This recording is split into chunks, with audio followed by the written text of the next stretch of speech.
Is that better? Whoa. Oh, wow. I'm sorry. It wasn't on 0. It was just on -15 Pac-Man 0. Oh, yeah. So everything you were saying was -15. Yeah, which is bad. Yeah. Well, at least you caught it. Could tell. Yeah, good job. Wait, is that our cold open? All right, let's go. Welcome, everyone, to a on-the-fly episode of I Love This, You Should Too. My name is Indy, full volume, Randhawa, and with me is my lovely co-host, -15 decibel Samantha Randhawa. It's me. But now at full volume. But now I'm at full volume. In stereo. Oh, not in stereo, actually. We record in mono. Oh, just one ear. Well, the same in both ears. Oh, you could okay. say the dual stereo. I maybe. prefer that. Honestly, it gets real weird when I'm listening to podcasts that are just one ear and then the other ear. Do they do that? I have found a few. It must be by mistake because that's a bad idea. It has to be. How often do you listen to something with just one earbud in too? Exactly. I have abandoned more than one podcast based on that. I would too. Yeah. Yeah, it makes me feel like a little seasick. And so there's like one host in one ear and one host in the other? Yes. And so if one host is like talking multiple sentences in a row, your other ear is just like in that plugged state. He's just waiting. It's just waiting. And it's really discombobulating. Is that a? Yes. Yeah. So I don't enjoy it. Don't record your podcast. Yeah, don't do that. I assume if someone's doing it, it's accidental. So you should know. Go hire an audio engineer. You don't even need to. Just do the work. Just do what I did and marry one. Just become one. Yeah. Just learn. Well, you know what? We are going to save all of that for our audio engineer podcast later, which sounds even better than this one. Oh, it's so crisp. But today we are talking all about the 1991 film, Raise the Red Lantern. If this is your first time joining us, we take turns picking movies. This one was mine. This is very much an indie pick because I tend to pick, I'd say, more foreign language films, yeah. More obscure, although this one is a pretty well-known movie. Yeah. Well, Samantha is our resident populist who is learning about this stuff as I learn about popular things that everyone knows about that I don't. Exactly. It's a lot of, how do you not know about this? I do. Yeah. So how do you not know about Raise the Red Lantern? Because you grew up in an English-speaking country, probably. And didn't do a lot of foreign language films before I met you. So this was my pick because I think this movie is great. So let's do the title thing, Sam. I love this movie. Did you? I'm going to give it an 8 out of 10. That's great. It's like a low love, but it's a love. It's pretty good, huh? I really, really enjoyed it. I thought it had a really interesting kind of story. I think it encapsulated the culture really well. Like, I thought I really understood kind of how this all worked. And then the costuming was amazing. The emoting on screen was wonderful. There was a lot of like unsaid things that you immediately understood. And then also I feel like it ended at the right moment. Like, we're not dragging it out. I picked this movie, of course, just because I like it. But I thought you would like it because it has things that I love done in a way that you like, I think. So, for instance, you like a lot of the...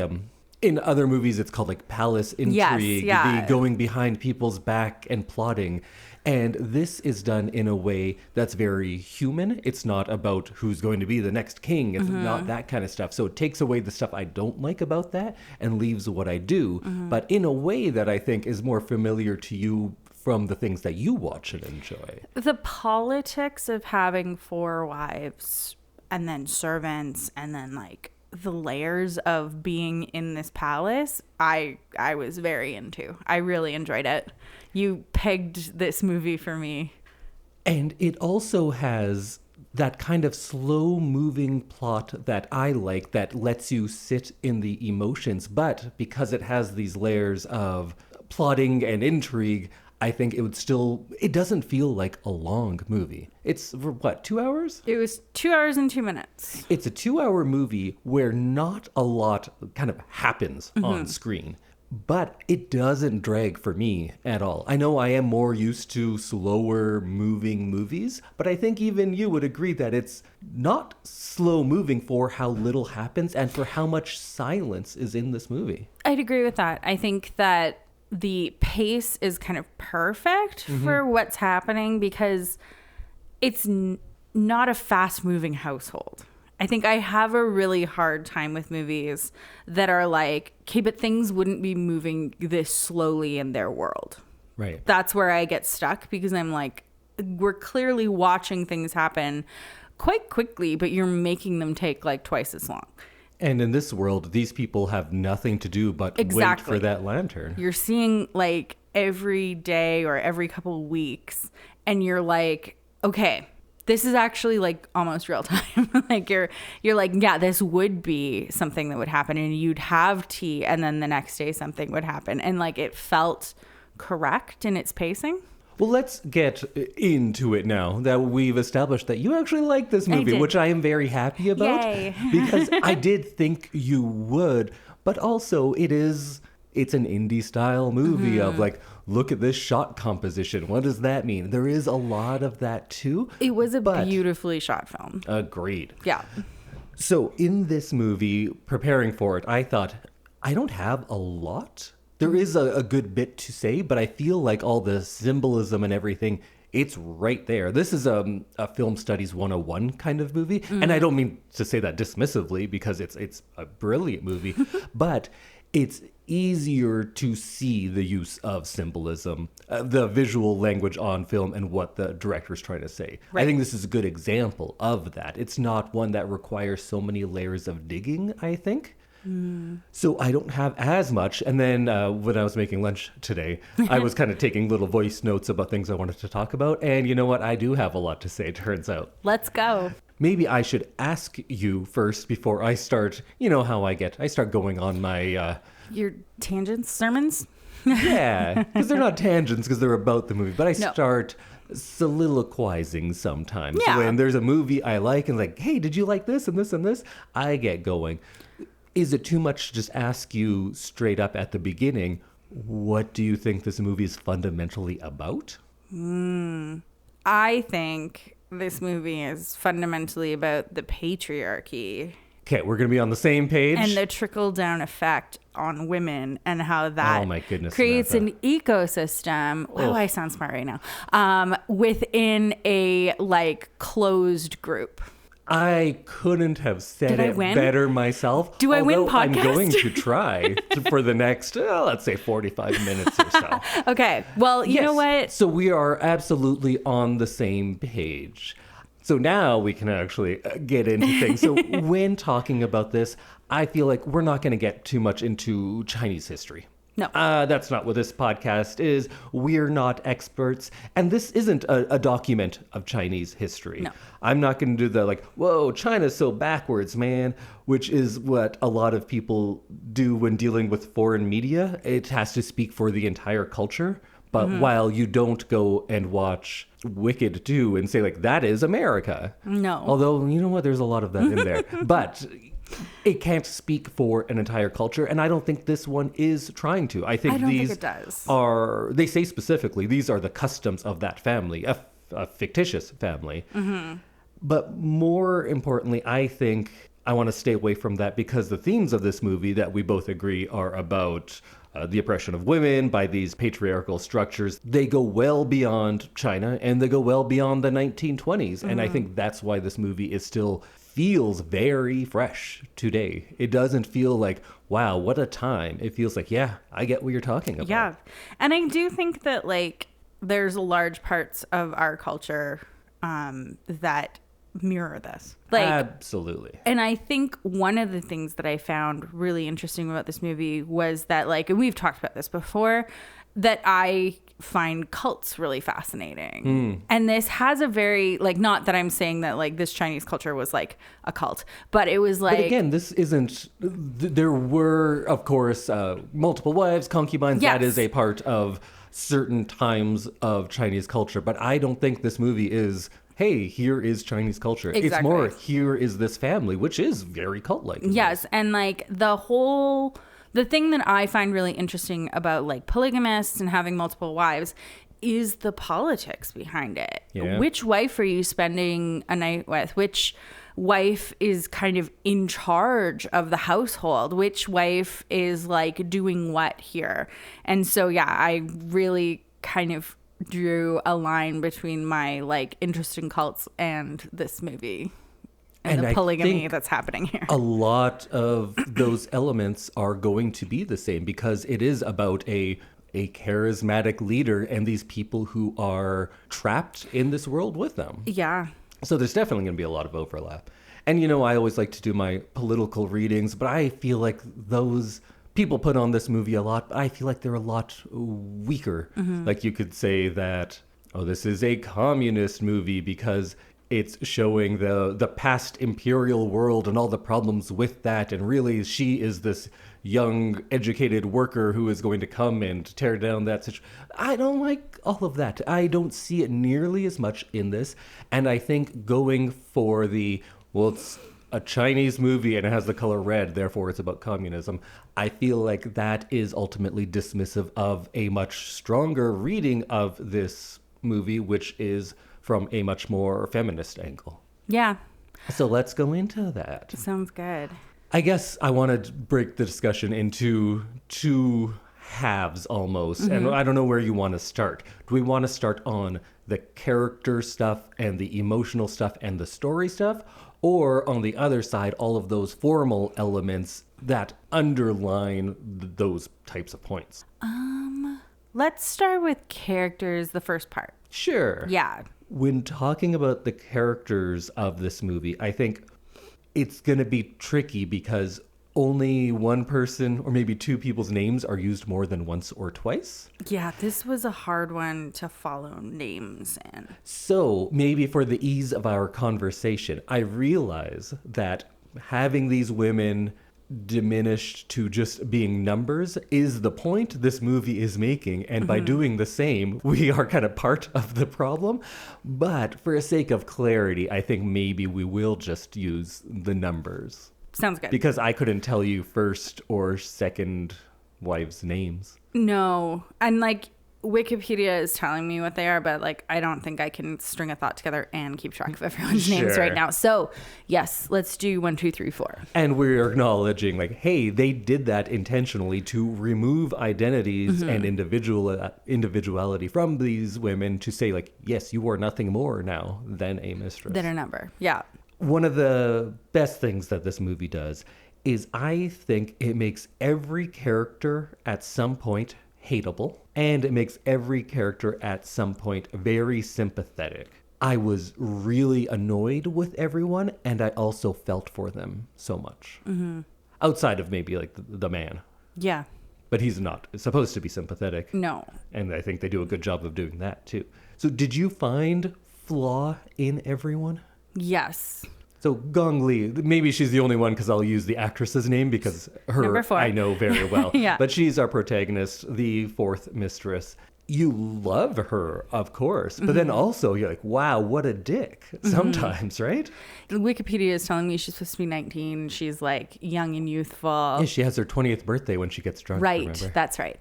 So I did really like her. I thought that she was like making the best of the situation that she's been dealt. And it seems like women don't have a lot of agency in this time. No.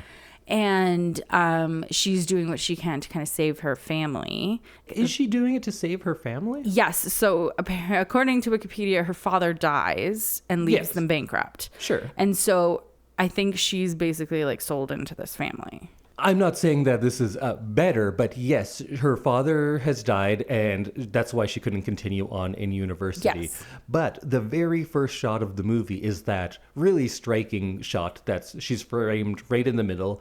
We hear her stepmother, I think, talking, and she says, Gong Li's character, the fourth wife, says that, like, I am going to go and get a husband.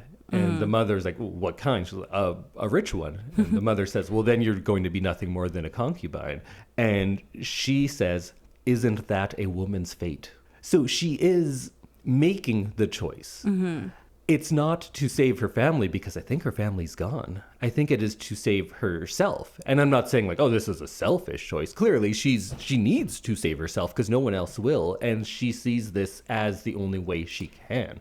I think at the beginning, she is much more idealistic. And she thinks, because she is a strong woman, at the beginning at least, she's an educated woman, she's coming from a different world. I think she feels she is going to bring that with her.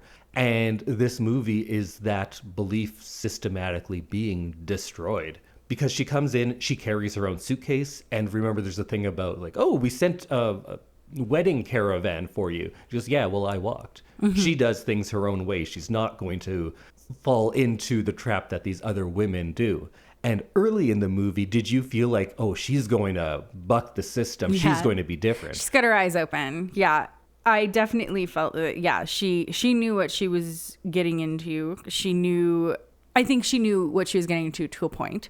And then also she is like a pretty strong character right from the beginning. Like, yes. I did feel like I didn't worry about her in the way that you worry about women going into situations like this, where you're like, oh, she's not going to do well. And you worry that, is this going to be a movie that I'm watching of just this woman being brutalized for the next 2 hours? Is this just going to be awful?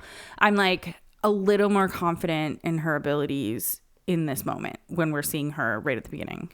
Because I think she understands the outer world. She's educated, which I know that like a lot of women around the world in the 20s weren't super educated. Well, she makes a point of saying to other people, they talk about how they can't read or write. And exactly. She can. She's been to university. So yeah, so she's like, it seems at the beginning of the movie, she understands the world and she has a good head on her shoulders. Yes. So you're like a little bit more confident for her. And she seems like willful and strong. Yes. And you're ready to be like, yes, I'm on her side. And very quickly, when the maid takes the water away from her, and then she turns it on her like, no, I'm better than you now because I'm here. I'm a mistress. You're a maid. Get my luggage. And that quickly, you're like, oh, wait, is she a jerk too? And yes. I felt like that part was like a little bit of her acting the part of what she thinks that wife should be like. Who is she acting for at that point? For the maid? Yeah. She's not acting for anyone. The master guy isn't around. I think she is becoming the part. I think that's what a lot of the movie is about. Yeah. And that's not me saying like, yeah, she's a bad person. She is living in the world she is living in. She realizes she has very little agency and she is going to exert her will on the very few people she can.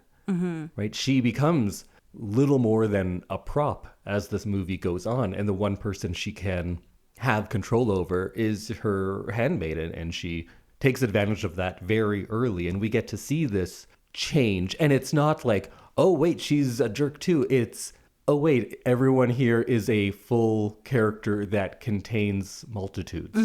She is not coming into this like, I am this virtuous person that we're going to watch be destroyed by this. And she's not coming into this as like, I am stronger than everyone and will change the system. She's coming into it as a actual human who has to deal with this structure that is designed to crush her. She arrives in her school uniform, and I like that she's showing who she is or who she was to that point. Yeah. And then once she starts getting more acclimatized to how things go, once she realizes that her life is going to be these kind of manipulative games, we see her start dressing the part more. And she wears that, oh, I forget the name of the type of dress. We were talking about it because I've suggested a few different movies that take place at this time. Another with Gong Li, she was in 2046. Oh, yeah. She had a smaller role in that one. But that type of high-collar Chinese dress that was very popular in the 20s, she starts wearing that because, yeah, her student life is over. That independent version of herself is gone. And now she has to play the part of a wealthy Chinese woman in the 20s. And at the same time, she also essentially stops using her name. She just becomes Number fourth 4. mistress. Yeah. She loses her name and her identity with that. I loved the costuming for her because she yeah. does, like, I know it gets colder as the movie goes on too, so she is wearing more clothes, but she gets more richly outfitted as the movie goes on. And I think that that is like a really good way to show how embedded in this household she becomes, and just like how deep into this situation she is. And ritually, I think, is a very good word to use, because all of these trappings of patriarchal structures are framed as a ritual with importance throughout this movie. So you're not just like, yeah, that's the way it is. It's more like it is designed to be this way. Yeah. Yeah. And you see like more fur and fancy silk and like all of this. And you see that she is like accepting the trappings of this life, but also at the same time is like seems to get more and more lost as time goes on. Do you feel like any characters in this movie really change or have what we would consider a traditional character arc? Other than Song Li, I don't think so. Yeah, and I think, is it Song Lin, her character's name? Gong Li, number 4? Song Lian, yeah. I think she is the only one that really changes, and it's not a character arc of growth. It's just that she becomes crushed by that world by the end. Yeah. I do have to say that like the idea of marrying into this situation and then just being the mad one who gets to just like wander around all disheveled sounds great. It's a great way to win. Well, should we jump on that maybe then? Sure. I do have some more character things I want to talk about later, but we can jump on that.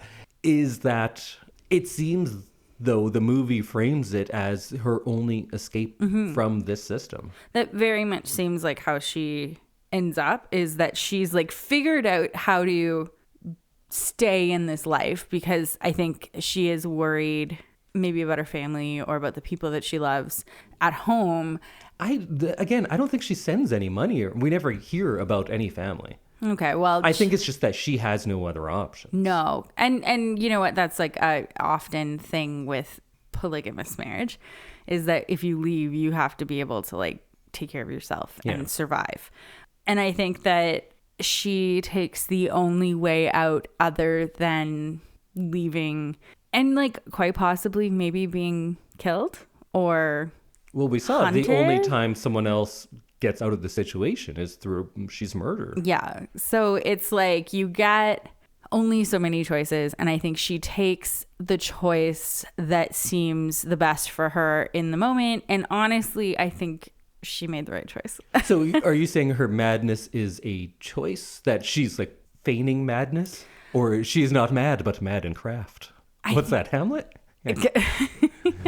I think that it's the only out for her, and whether or not you are mad right at the beginning or you slowly go mad just because that's what your life is. You like when life imitates, what is it? Life imitating art? Yeah. But is that the case here? Like she starts pretending that she's mad. So you think it was like a bit she was doing? I think she's upset about it, but I think she also sees when, I don't know, this is me like really reading into it, but like Sure. I think she's upset that her servant has died and it may have been her fault.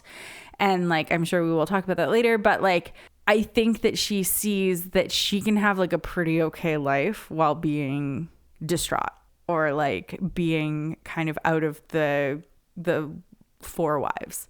And I think that eventually maybe she does become a little bit mad, but she finds a life for herself that's like okay in her books. It's a little bit of the be careful who you pretend to be, because exactly. you are that. And I think if people aren't talking to you and you're just wandering around a castle quietly with like bare feet, you might eventually just become a castle ghost. Yeah. I think it's more that that it is not a act. I think she goes mad because there is a lot of talk about ghosts and hauntings in this. And she has this line of people are ghosts and ghosts are people. And by the end of the movie, she is essentially the ghost that is haunting this palace, I guess we could call it. And by saying that people and ghosts are interchangeable, it kind of reinforces the idea that this situation is going to continue. And we all are complicit in our own haunting. We are making these things happen. Right. And I loved all of the ghosty type stuff because she first talks about that room above. And they say, like, yeah, don't talk about it. And I think she talks about being haunted by things that have happened in the past. Right. And then we have the death of the third mistress when she is killed, and Gong Li's fourth mistress then goes and pretends that there is a very literal ghost there. I love that bit too, because there's not many moments that she can exert power, and it's very fulfilling when she does. When she plays the music and puts all the lanterns up and all those guys think that the room is haunted with the ghost. Yeah. I loved that bit. I loved the use of the lanterns in this. I think we'll definitely we'll get into talk all about of that, but yeah. But while I agree with you that this is her only way out, I don't look at this as a sort of small victory, because I know it can't be a win. It's not a win. She's mad in this place and essentially a prisoner in a way. So we're not going to look at it as a victory, but I think my reading is even sadder than yours, because I think that what it's saying is, by the end, the only way out of this structure is through death one way or another. Her spirit is dead. Song Lian is dead. There is only mistress number 4. That person that we saw at the beginning of the movie is Gone. dead. Yeah. And now this is just what is left, just this empty shell. And I think it's saying more that that's what this system does to you. If you are a even slightly willful woman, this system will crush you until all of that will is broken. Which both of our readings are very sad. I think mine is a little sadder. I think so, yeah. But I do think that maybe I'm just trying to be like hopeful in the idea that like a woman can like maintain a little bit of her own peace in this. Yeah. But that she is like becoming the palace ghost because she wants to maintain that little bit of self inside of her and not being completely broken by the system like the third wife is. I like that much more, but I don't think that's how it goes. That's fair, yeah. You were mentioning earlier about guilt and the deaths that happen. So the first one is of the maid, whose name is Yar. Because when Gong Li says it, it's usually just Yar. Yeah. So her death is first, and you were talking about fourth mistress kind of blaming herself for that. Yeah, it seemed like she does like go into a bit of a struggle with herself because she is punishing her maid and she's allowing the palace system to kind of punish her maid. And I think there may have been a point where she could have brought her maid in from the snow and like not had her die of whatever she died of, like hypothermia or whatever, exhaustion.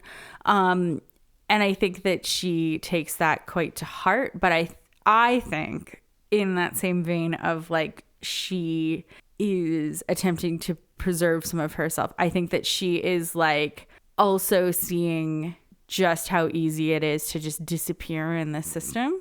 And she's trying to like figure out how she can still maintain her kind of little bit of self while living in the system, because she sees that like there is no way out, like you said, other than death. And I think that she's guilty, but she also sees kind of the outcome before it happens, and then maybe starts to kind of like turn a light bulb in her head about a plan. Oh, tell me about the plan. Like the plan to feign madness? Yeah. Oh, interesting. And like how she kind of uncovers a plot, and not a plot, but like an affair, and like how she's like, okay, well, I'm not pregnant. I don't know that the husband actually likes me anymore. And also this woman is like out to get me, basically wife number 3. It seems like she's very... 2. Well, yeah, there's like 2 and 3 are both like... Yeah, but 3... Well, we'll talk about that later too. Sure. But yeah, so like there are wives out to get me. I don't think I'll ever really be safe. And I think it comes down to kind of like, can I live with this? This is a very Hamlet reading you have. I think Hamlet was mad in craft, but I think she is just crushed. How about the death of the third wife? Because I think you'd agree with me that she clearly feels guilt over that one as well. Oh, for sure. Yeah. Yeah. And Who do you assign blame to? the doctor. I think that like there's blame kind of all around. I mean, the third wife was having an affair. The doctor was like knowingly using these women who have no agency and no ability to kind of like choose. And like the fourth wife knew, and like she didn't need to tell on her. She let it slip when she was drunk. She like, but second wife went and told. Exactly. But like found them. It was mostly just like everyone had a little part to play here. And I think that the guilt doesn't fall on one person entirely in this, because everyone was like a player in the game. On both of those two, I'm going to circle back to them because there's someone I want to talk about first, and that is the man, the master, the husband, whatever you want to call him, who is never seen. Yeah, you never see his face, which is interesting. What do you make of that? I think he's a symbol of the patriarchy in general. Absolutely. Like, if you want to go all Mulvey about it, Laura Mulvey, famous film critic who I had to read so much of, disagreed with 90% of it. But she would say by not showing his face, we can only look at the women, and our gaze on the women is making us passively complicit in the subjugation of the women. We are the patriarchy. We have, that's her whole bit.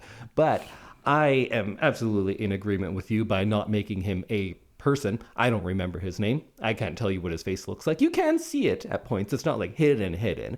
But you never get like a full view of it. It's not important because his individual personality is the least important of any person in this, because just like you said, he is the stand-in for, like, he is capital TP, the patriarchy. Yes. That's him. That's the his guy. Character name. Yeah.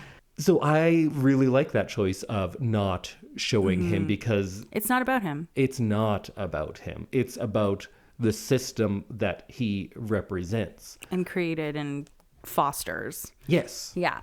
It's kind of a self-perpetuating in a lot of ways, because all of this, you'll have these wives fighting with each other rather than seeing their common enemy. Which is the master.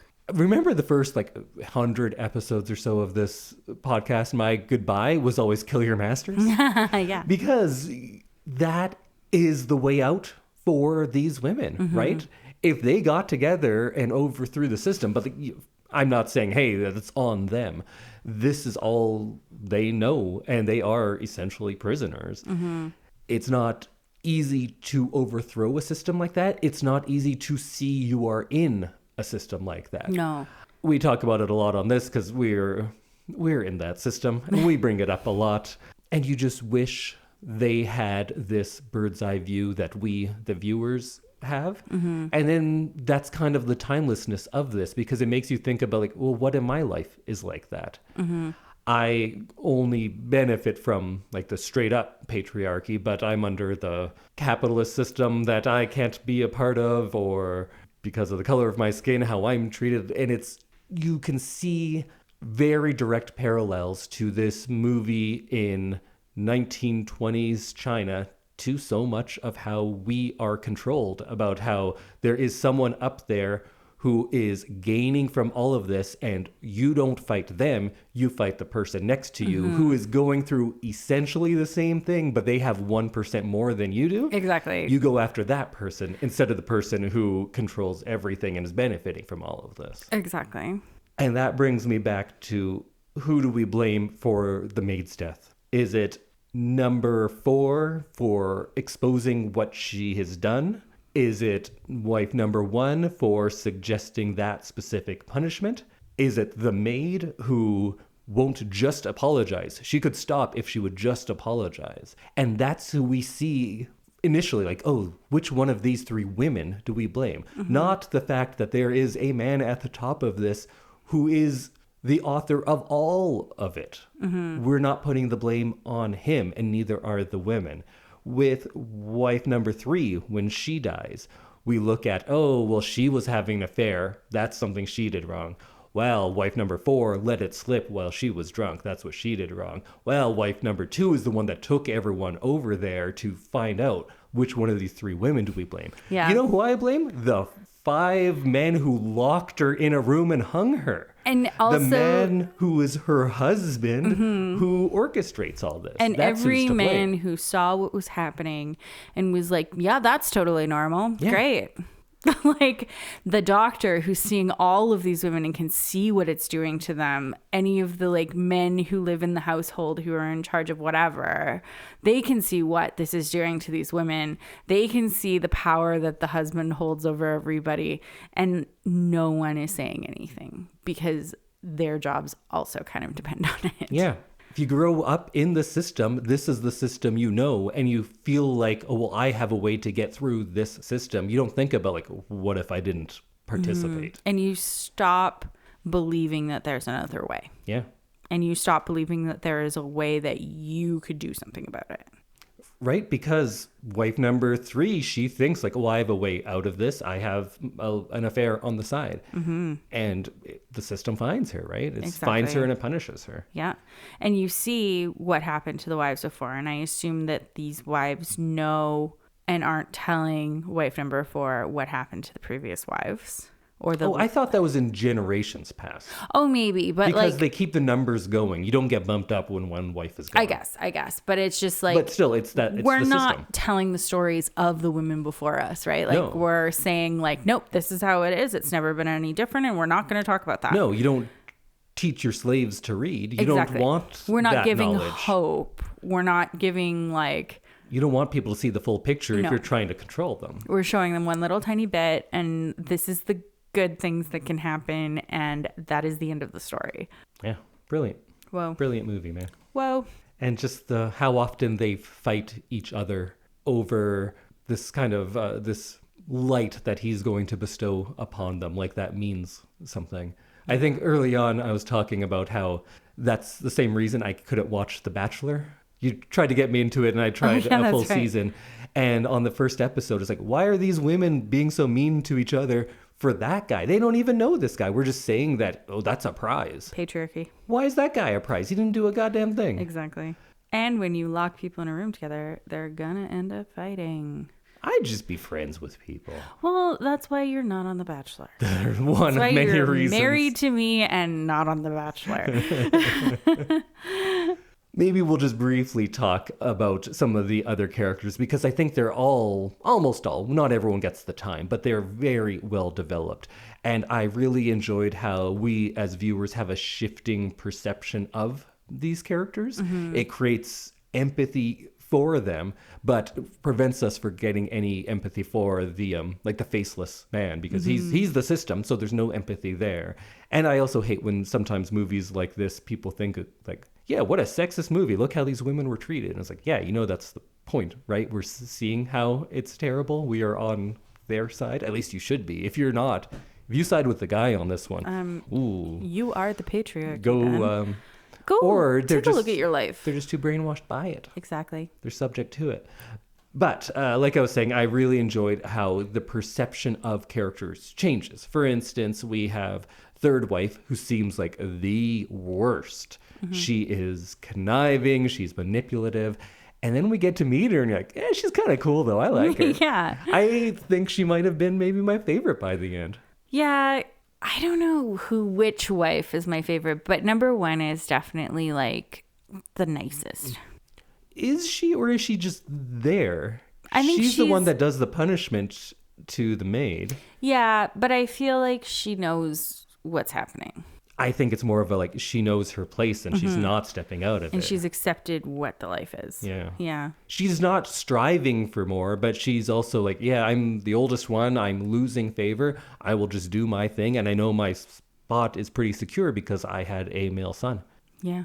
And then the second one, at the beginning, I was so happy. It's like, oh, she has someone who's not going to be terrible to her. And that one hurt a lot more when we find out that she's really the evil one. And it didn't feel like a manipulative switch of like, haha, you think I'm nice, but I'm actually mean. It felt like, of course. Of course no course one's she nice. is, yeah. Why did we think someone was nice in this? Like that, yeah, it did feel like, ugh. But then you get the softening of number 3, who is very, we see her as conniving, but then by the end, you're like, oh no, she's cunning. She knows the system and she's trying to game it as well as she can. And yeah, she's going to step on some toes and maybe it's yours on the way, but she's just trying to do what she can. And you understand that. At least I did. Yeah, I'd agree.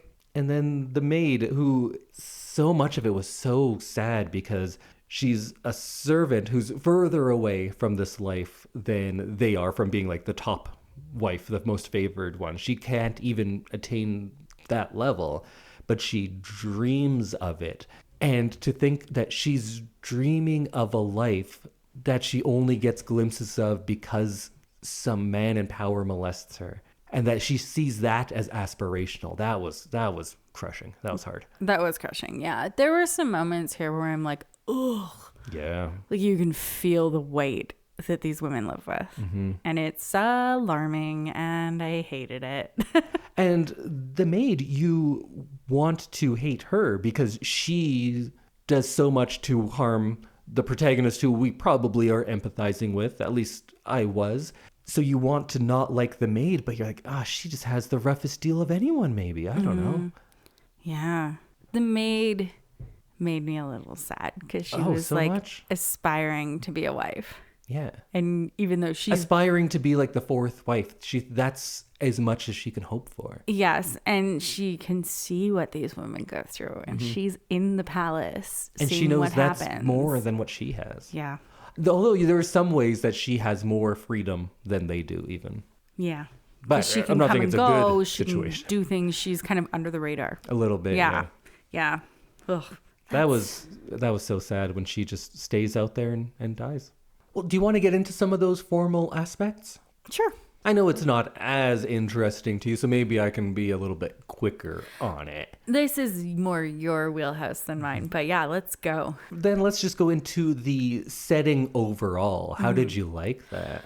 I really liked we're going to call it a palace, right? That's what let's go with that. Okay, so I really liked the palace. I felt like it was, I don't know, true to what it would be. Makes no sense, but like true to what you'd be living in a family like this in this time. So this was a real, that's home. what it was. Okay. The places they were said to have mistresses' quarters, those were the mistresses' quarters. Okay. So it is, in fact, authentic because it actually is one. Okay, well that's good then. I think that this palace is such a good representation of the oppression that the women go through. Yeah, absolutely. In a like physical way, because you're in stone. You're walking around in the elements most of the time unless you're inside. Your entire surroundings is this hard, brutal stone structure. You should just host this by yourself. I sound really smart. I think I've had the perfect amount of wine. I think that like the brutalness of the outside, because it's not a beautiful place unless you're inside their rooms, I feel like. And I feel like everything outside is what they are afraid of. And the stone outside of their rooms is scary and depressing and desolate looking, and is just kind of really representative of their life in a building. Absolutely. I think there is beauty to it, though. Okay, I think those buildings are kind of beautiful. And it's not until the movie goes on more and more that we see the true reality. The setting's deliberately harsh and austere. It's gray stone. It's those rigid lines. It's hard lines. It's 90-degree angles. It's high walls. It's narrow passageways. And we don't see the outside of the world. It's only those first few minutes when she walks up. After that, we don't know what's beyond those walls. So it turns this palace into its own self-contained universe that is ruled by the things we were talking about, by ritual, by hierarchy, by surveillance, and by, as we both think, patriarchal systems.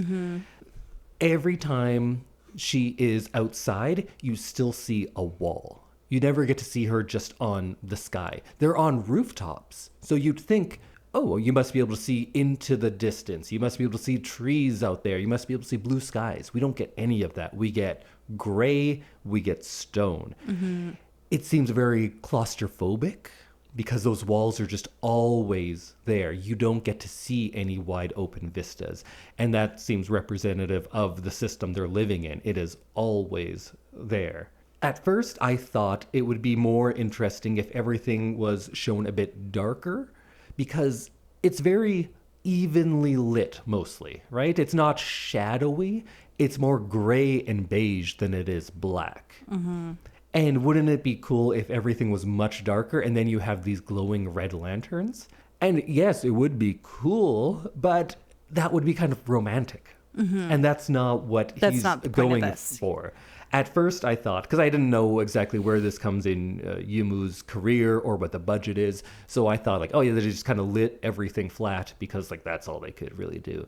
And it wasn't until seeing how things developed that I realized, like, that was a very conscious choice. And he goes out of his way to make this possibly beautiful space feel oppressive and not grand. It's kind of hard to make it look that bad. Mm-hmm. And dreary constantly, but he does that. And he often frames his characters centered against rigid lines in doorways, in corridors, making them feel like they're in a box. They are literally in a box, so many of the framings. And then you get this repetition of courtyards, of gates that you don't know where they are in this world anymore. So it makes you feel that there is movement. Movement is permitted, but it's never liberating. You're never actually free. You can move around a lot, but you're never outside of this system. Yes. And it goes back to the sentiment of, how could you feel like a prisoner? You have this whole palace. Right. Yeah. What's wrong with you? Like, why don't you feel like you have a life? Just like we might say to a woman today who is wealthy, like, how can you feel like things need to change? Look how much money you have. But no, you are still the gilded cage. That's what this is. Yeah. And it's like, what's wrong with you? Why don't you feel like you have everything in the world? There are girls who are being killed by, like, warlords. Like, I'm trying to think of a bad thing, but it's like, why don't you feel safe and happy and loved and, like, content? Yeah. What's wrong with you? And this movie is the answer of, like, this is what's wrong. Have you seen everything around me? I want to talk a little bit more about the roof in general, because I was saying how you never see bright blue skies or clouds or what is beyond the walls, which you should be able to see from the roof. So early on, it feels like the roof is a place of escape, because that's where we see the third mistress. The one time she's singing for her own enjoyment. Other times it was because she's trying to mess with people, right, which was kind of funny. But this one time she's doing it for herself, and it's up on the roof. It's also where she meets the son who is playing the flute, and we get a brief little glimpse of potential happiness for her. So you think of the roof as like, oh, this symbolizes the freedom, but it maybe is symbolic of the illusion of freedom, because that's also where that death room is. And that was a really interesting thing, because this room where women have died, it makes it almost literal that the threat of violence against women is literally hanging above their heads at all times. It's always there. You can see, like, that is my potential fate. And by not showing the clouds and trees and things on that roof, it shows you that this is still part of the cage. You have the illusion of freedom, but you still can't get out of it. And it also maybe suggests that death is your only true escape from it. The only way it could get worse is in an enclosed space, like the death chamber. I don't know what to call it, but like the chamber where that wife dies is like, that's how it could get worse. Yeah. And you see it, and it's not hidden. She finds it. Like, it's not like they're like, oh, we take them to the dungeons below the castle where no one goes. And like, no, that's a place where the wives are allowed to go and see. And I think number 4 eventually realizes that her palace life is just a bigger version of that. Yeah, exactly. There's also a lot to be said about the kind of surveillance of this world. Yeah. People are often framed in doorways or windows, so it gives you kind of a voyeuristic look. The idea that what you see will be seen by others. Like, so much of this feels both private and public, because all your private moments, well, like the lanterns, right? That is what more of a private thing than, hey, I'm about to go have sex with this person. But it's made very public. Yeah. Just like anything that you say or do in this world is going to be public, because the private and public, there's no difference. Your No. world is these 10 people. So the private and public are pretty much interchangeable. Yeah, and I thought it was interesting the look of it in the way that they, like, I mean, this is 1920s China, so we don't have like the modern comforts there, but it's like, oh yeah, no, I am basically outside because we don't have glass, we don't have like all of this stuff that like really encloses you into your own personal space. So it's like, yeah, we have tapestries, so everyone's gonna hear what's going on. It's not like it's secret. Nothing is secret. No, we learned that quickly. It's like between you and me and a blanket, basically. Like, you don't get privacy. You don't get to have secrets. It's going to come out. And you have no control over how private your life is. Yikes. Do you want to talk a little bit about the sound of this movie? Did anything strike you as particularly notable before I start, going off on my stuff? I thought that the quietness of this movie matched both what it looked like and what it was about. It felt like a quiet prison most of the time, which is exactly what it is. And I think it also really kind of speaks loudly about the fact that like a large part of history required women to be seen and not heard.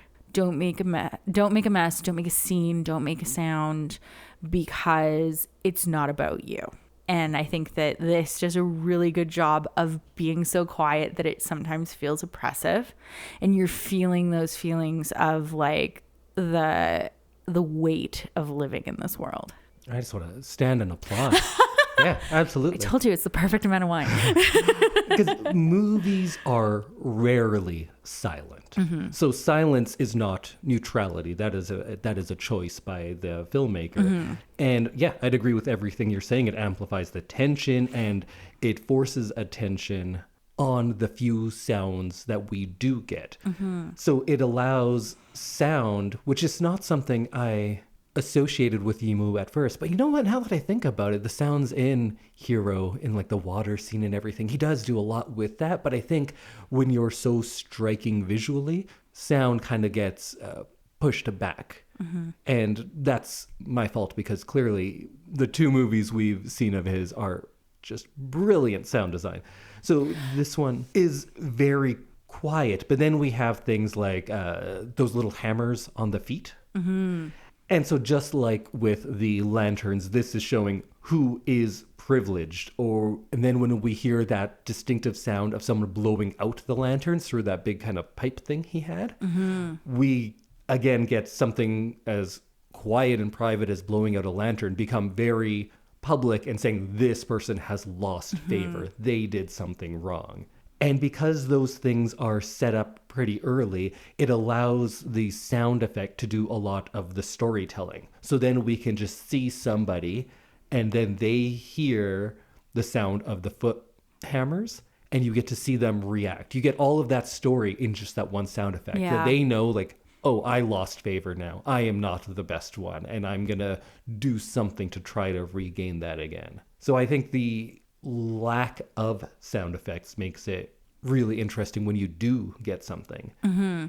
I also think that the sounds that you do hear in those moments that you kind of classify as quiet are the sounds of the house. They're reminding you that, like, yeah, this giant stone thing is like the thing that's keeping you in. And you hear, whether it's like the sound of a candle flickering, which like is a sound that you hear quite a bit in this movie, or the sound of other sounds like echoing off the stone or someone walking on the stone, because that's a loud noise. I think you get reminded kind of subliminally without them being like, remember you live in this giant castle and you're kind of a prisoner? You hear it in the sound. And you also get reminded, because you can hear footsteps and candle flickers, you get reminded everyone can hear everything And you're you're doing. never alone. Everything you do is known by everyone here. Exactly. So I think the use of sound is really good. And there's not many uses of non-diegetic music. That is, music that is not from the world of the movie. It's on a record player or something. It's the soundtrack.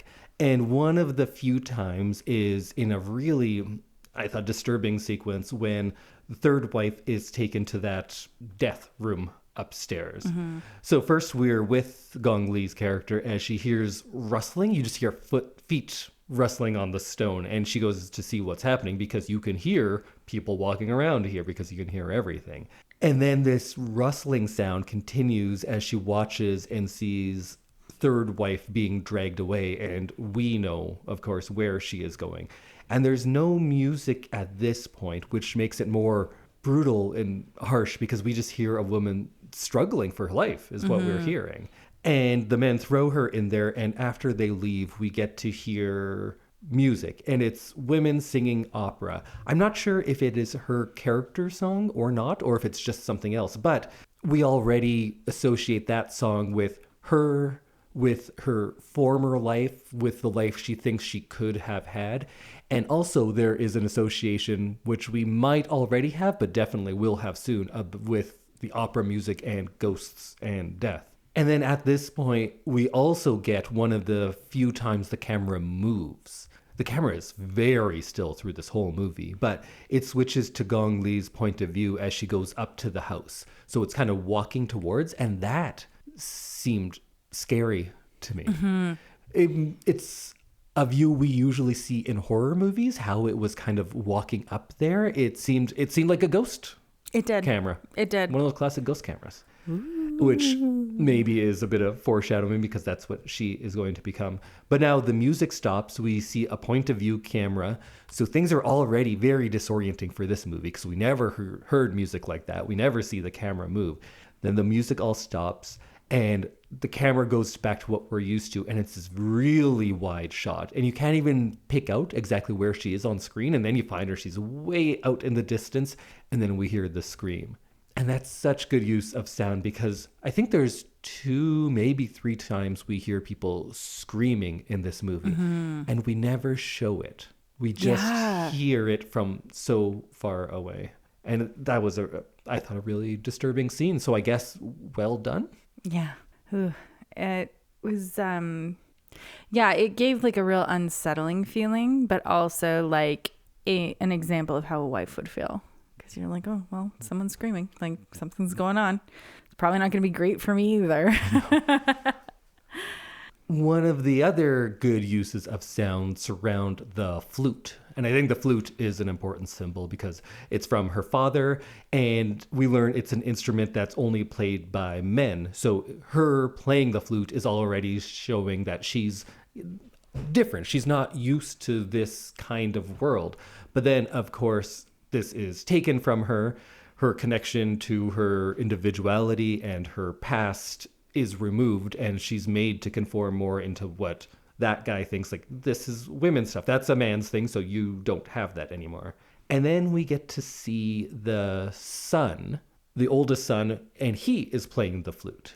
So this reminds her both of her past and maybe gives her a little bit of hope for her future because she could see someone who is, I assume you'd agree, probably a better match for her. Yeah. Did you think there was going to be something with the son? I could have seen it happening. Like, I definitely thought, like, oh, there's an appropriate man for her. Yeah. Like, maybe in a different life, she would have been a little more happy. And I think in many other movies, this might be the main plot point. It might be an affair between the two of them, and we get a romance, this forbidden romance between those two.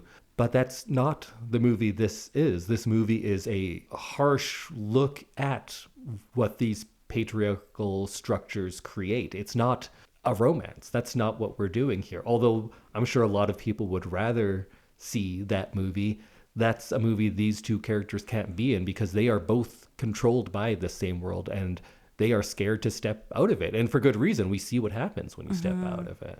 But we also get some non-diegetic flute music because there's that one shot where they have that longing look at each other, but they are both framed in different doors. So it shows you that there might be something, but she's going that way and he's going that way. Don't think about what could be. Yeah. And that's kind of what they are going through too. Yeah. That they want something there, but they know there can't be. Whoa.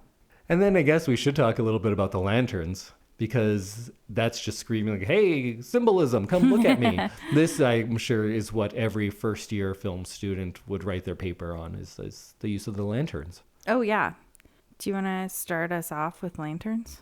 Is it because you're like, yeah, I don't know if I could really pinpoint exactly what it is? Yeah. Because I think that's the thing. I don't think it's like, oh, the lanterns mean this. I think the most interesting thing about the lanterns is that this meaning changes. Maybe the meaning doesn't change. Our perception of the meaning changes from privilege to menace. Like at the beginning, you're like, a red lantern, I get it, romance. Mm-hmm. I get it, passion. And of course, that's what we are taught to believe, even if you don't watch films the way we talk about them now. That's just something we get. You light a candle, it's romantic. Mm-hmm. That's baked in. And I think that's how the first bit of the movie maybe makes you think that. But as things go on, it goes from symbolizing this privilege or perhaps even romance, although we get dispelled of the idea of romance pretty quickly, I think, because the first meeting doesn't seem to be anything romantic to me. Yeah, I agree. So we lose that pretty quickly, but we still have the privilege that comes with it. You get to pick the meal, you get your feet massaged. There is privilege to it. But as time goes on, you start seeing that it is a tool of control disguised as privilege. You think that you are gaining something, but every time you gain something, it's at the whims of someone. Not even someone, because that man isn't really a man, he is a system. So every time you get something and you think you are winning, you are just being controlled more and more. And someone like me obviously takes that into like the capitalist mindset of like every time you're like, hey, I bought something, look at this cool thing I bought. I also feel like, yeah, I'm just part of the system more and more. Yeah.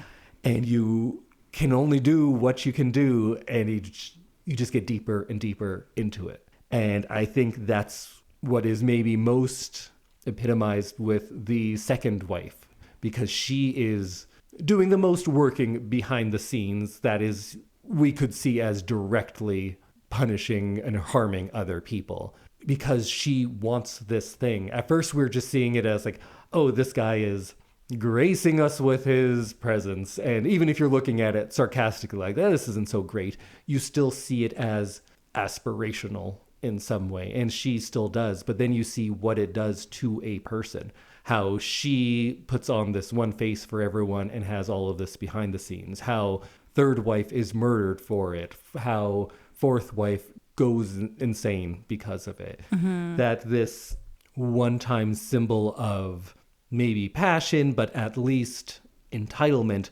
now becomes something that symbolizes futility.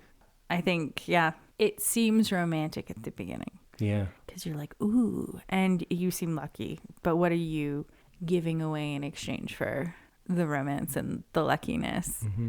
And that is truly what, like, which wife is picked really spurns on what politics happen between the women and how you're treated for like the rest of the week, or like however many times he comes and sees a wife during the week. It's, yeah, it is very much like an indicator of how things are going to go. It's in all of those systems, whether it's the patriarchy here, a capitalist system, or cult things that you are talking about, you just give them a little something. Mm-hmm. It doesn't even mean anything really. It's a foot massage and you pick the meal. Exactly. And that's I guess that is something. That's luxury. But when you have so little, that's all you want. Mm-hmm. And he or the system or whatever knows that and is using that to control. This isn't a reward, it is a system of control disguised as romance or entitlement or whatever it is. Mm-hmm. And at what point do you stop hoping it's you and start hoping it's a specific person because life is just easier when it's that person? And I think there's a change in Fourth Mistress. She stops aspiring for it because she's like, what do I get out of that? At what point in your torture or captivity or kidnapping are you, whatever you want to call it, are you then hoping that like, maybe he'll just leave me alone? Yes. What do I have to do to not be killed, not be exiled, but just be the wife who stays quietly in her room, nobody bothers her? And I think that's what she ends up doing in the end. Yeah. I think she's figured out how to get most of what she wants. I mean, I'm sure it's not 100% of what she wants, but like, how do I make sure that my life is just okay? And how do I make sure that I get out of this alive? You just become a ghost of yourself and you haunt the world that you used to live in. Exactly. Well, on that crushing note, maybe we end things there because we see another wife comes in and it's just going to keep going. Exactly. Because the patriarchy continues rolling. And here we are today, and I think you can draw very clear parallels between things we see in this kind of fabricated, ritualistic, stylized version of China in the 20s into wherever you are today. Exactly. 100 years later. Where have we gotten? Oh, nowhere. You will at least go on trial for the murder, but there's still a good chance you'll get off. True. It's easier to talk about it in the movie because Yes. it's art, it's aware of it. But then when you start talking about it today, it's so sad. It is so sad. Because then it's just like, oh yeah, people are killed, abused, so many other things. And here we can talk about it as like, look at these very clever ways they're showing these ideas. You don't have to just see it happen. Yeah. But what do you think? Let's wrap up? Let's wrap up. So I don't know what more we can say. I really love this movie. I think it flows. I think for a movie where so little happens, it keeps you on the edge of your seat, which is not always the easiest thing to do in a movie with such a strong message and so much use of symbolism. But it does it all. It's just very well crafted. It's very well acted. It has something to say, and I think everyone should watch it. Yeah, I think so. And I think that even if you're not like a huge foreign language film fan, it does it calls to a lot of things that are pretty relevant still. Yeah. We were talking earlier, and I think we should go ahead and do it. What we were talking about is, I didn't even get into all of the backstory of historical context or of these directors and actors, but Gong Li and Zhang Yimou made, I think, 9 movies together and were romantically involved for most of that time as well. Oh. This is the one that I knew, but I have never seen Judo. Judo is, I know, a more romantic movie, but I think it's still going to have a lot of the same themes. It might take place around the same time. Unclear on that. But it's directed by Zhang Yimou, co-directed with someone else who I don't actually know very well, and stars Gong Li again. Okay. And let's go ahead and make this a suite, and we can do a I've never seen this, but I should for me. And let's do Judo next week. Okay. The week after that, we will rebroadcast our episode on Hero, the Zhang Yimou movie that we did watch 1 year ago this week? Something like that, right about now. Yeah, I think so. So we'll do a whole Zhang Yimou suite. Okay. All right. Well, we will see you back here next week for Judo, which is from 1990. So I think the movie they just did directly before. Yes. Because Raise the Red Lantern is 1991. Yes. Okay. Well, I'm excited for that. We'll see you next week when we discuss the previous movie in this film. What's that one called? Judo? Judo. Or Judo? Judo. That's what I always heard, but I don't speak the language, so I'm not sure.